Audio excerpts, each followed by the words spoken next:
Beginilah cara yang dilakukan orang di India dalam mengambil air di sumur, di mana ember besi akan dirangkai membentuk seperti rantai. Dengan bantuan tenaga seekor sapi, kemudian rangkaian ember tersebut akan diputar di atas roda besar. Cara kerjanya sederhana. Ketika ember berada di bawah, maka akan menimba air. Dan setelah ember berada di atas, air akan ditumpahkan dalam bak penampungan. Dengan cara ini, pekerjaan menimba air menjadi lebih cepat dan mudah jika dibandingkan dengan alat timba biasa.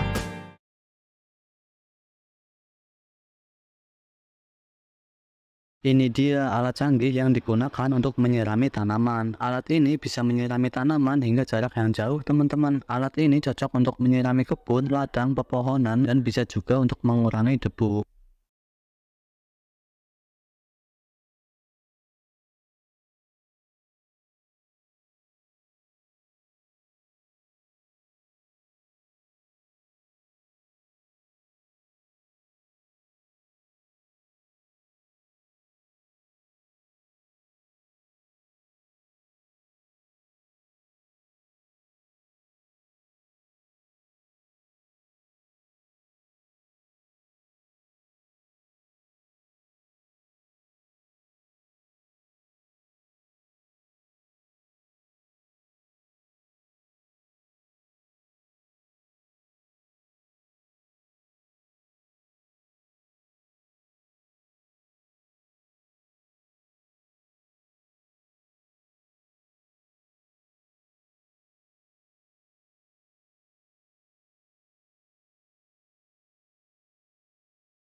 Hai semua, Emas adalah logam mulia yang bersifat lunak dan mudah ditempa untuk dijadikan bahan perhiasan atau benda berharga.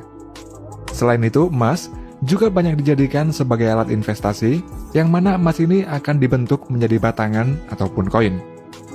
Dan berikut ini adalah proses singkat pengolahan emas.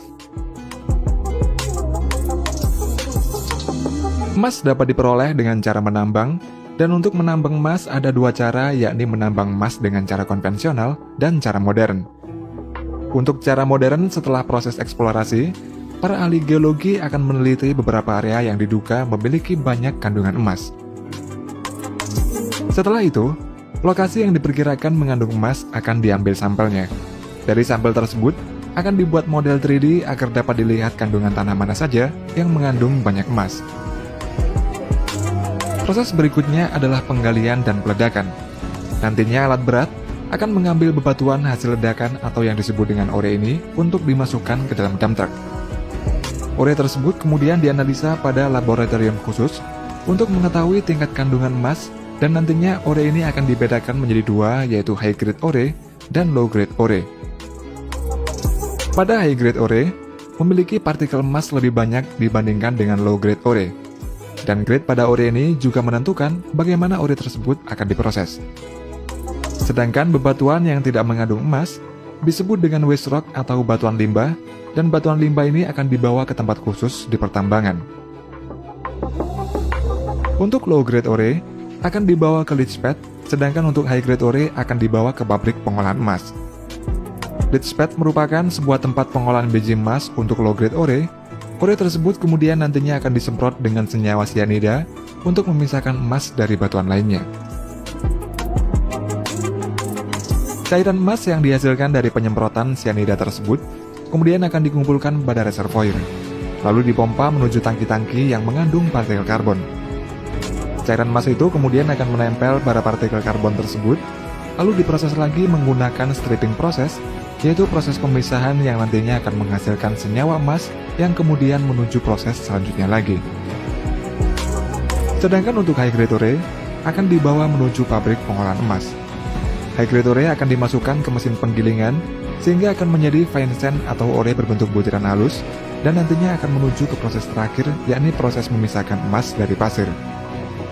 Namun tidak semua ore butiran halus ini langsung menuju ke proses akhir, karena ore yang mengandung sulfida akan melalui beberapa proses lagi sebelum menuju ke proses akhir. Hasil dari semua proses tadi kemudian akan menjadi slurry, dan slurry ini kemudian menuju ke tangki-tangki yang mengandung campuran antara senyawa sianida dan karbon.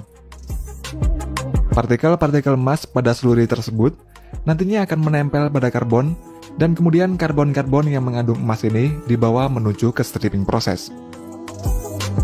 Pada proses ini, karbon yang mengandung emas dimasukkan ke dalam senyawa khusus untuk memisahkan emas dari karbon, dan hasilnya adalah senyawa emas. Senyawa emas akan diproses lagi menggunakan proses elektrosemikal. Proses ini mirip dengan proses pelapisan krom pada komponen mobil, dan hasil dari proses elektrosemikal ini adalah recovery gold atau emas recovery.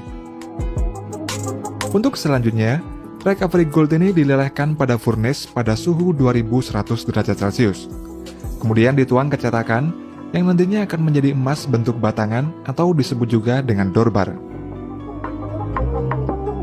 Dorbar ini terdiri dari 85% emas dan 15% perak, dan nantinya dorbar ini akan diolah lagi menjadi emas murni bullion.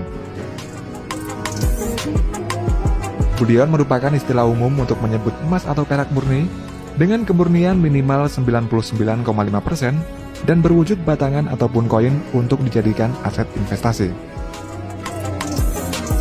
Untuk emas murni atau emas 24 karat, biasanya hanya dipakai dalam komponen elektronik saja. Sedangkan untuk membuat perhiasan emas, tidak digunakan emas murni sebab logam emas yang memiliki kemurnian tinggi akan semakin lunak. Dan oleh karena itulah, emas harus dicampur dengan logam lainnya agar emas tersebut bisa menjadi perhiasan yang kuat dan memiliki durabilitas yang tinggi. Dalam proses membuat emas dengan karat tertentu, emas murni akan dimasukkan ke dalam suatu wadah, lalu diberi logam tambahan seperti perak atau tembaga, di mana untuk persentase berapa karat emas yang dibuat tergantung dari jumlah kadar persentase emasnya. Untuk emas 18 karat, berat kandungan emas murninya sebanyak 75%. Sedangkan sisanya adalah logam tambahan dan begitu seterusnya. Kemudian emas murni yang sudah diberi tambahan logam akan dilelehkan. Seperti emas 18 karat membutuhkan suhu 926 derajat Celcius agar meleleh, dan jika emas 14 karat membutuhkan suhu 879 derajat Celcius agar meleleh. Perbedaan suhu tersebut dipengaruhi oleh jumlah kandungan emas murninya. Semakin banyak kandungan emas murninya, maka suhu yang dibutuhkan untuk melelehkannya juga akan semakin tinggi. Dan setelah meleleh, emas tersebut kemudian dituang ke dalam cetakan dan dibiarkan sampai dingin. Selain berbentuk batangan, emas juga berbentuk koin. Salah satu perusahaan yang membuat koin emas adalah Austria Mint yang berlokasi di Vienna, Austria. Pembuatan koin emas ini menggunakan gulungan emas seberat 997 kg. Dan gulungan emas ini bernilai 39 juta US dollar atau setara dengan 565 miliar rupiah. Gulungan emas tersebut kemudian dimasukkan ke dalam stamping mesin sehingga menjadi bentuk koin emas, dan sisa emas yang tidak terpakai akan diolah lagi pada pabrik ini. Kemudian koin emas tersebut dimasukkan ke dalam coining mesin, dan pada proses ini koin-koin tersebut akan dicetak menggunakan cetakan khusus pada bagian permukaannya. Dan setelah dicetak, nantinya akan dicek terlebih dahulu kualitasnya, lalu dikemas dan siap untuk dikirim ke konsumen. Sedangkan untuk koin emas yang terbesar di dunia pernah dibuat di Australia. Koin tersebut dibuat oleh perusahaan Perth Mint dari Australia dalam rangka menyambut kedatangan Ratu Elizabeth ke kota yang berada di Western Australia. Koin emas ini memiliki berat 1012 kg, terbuat dari emas murni 99,99% dan memiliki diameter 80 cm serta tebalnya 12 cm. Pada pembuatannya, emas yang sudah dilelehkan pada furnace dimasukkan ke dalam cetakan. Lalu emas tersebut dibiarkan hingga mendingin selama beberapa jam. Setelah itu, diangkat dari cetakan, kemudian bagian permukaannya dipahat secara manual. Lalu digosok menggunakan alat khusus agar mengkilap.